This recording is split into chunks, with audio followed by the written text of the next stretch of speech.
Hi guys, મેં ready થઈને હવે જવાની છે જોબ પર. મેં પહેલાં લગાવ્યું નેવિયા બોડી લોશન મારું, પછી મેં લગાવ્યું પાવડર. મેં ચાય પીવા બેસી ગઈ એટલી વારમાં જરાક ફોનમાં બી જઈ લીધું. પછી મેં મારા જ્વેલર ચીમટા લઈને હવે ચાલી કામ પર. તો ચાલો ગાઈસ, મારે બ્લોગમાં બન્યા રહીજો.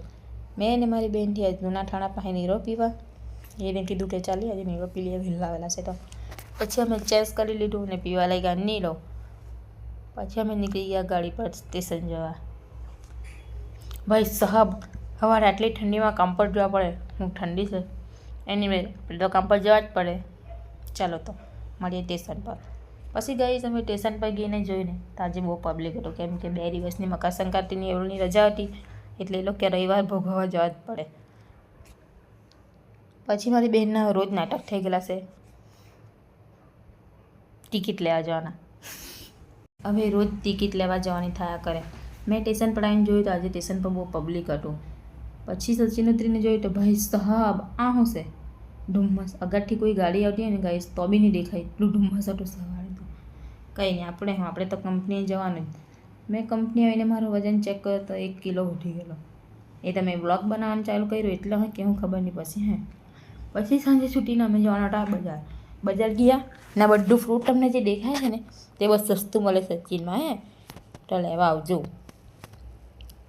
એટલી વારમાં અમે પહોંચી ગયા સ્ટેશન પર થોડાક ફાંફા મારતા વિડીયો બનાવવા સ્પેશિયલ મેં પછાડી ચાલતી રહી.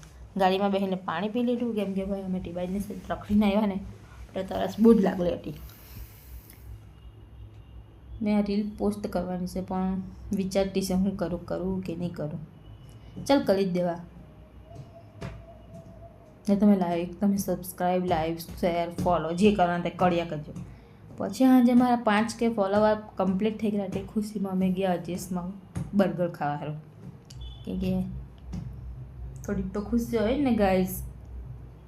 બર્ગર ને કોલ્ડ કોકો લઈ લીધો ને હવે અમે ખાઈ લઈએ.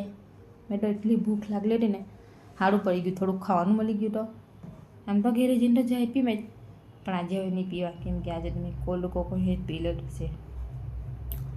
ને આ ગેટ તો ઉકળાઈ જોયા જશે નવસારીવાળા લોકો.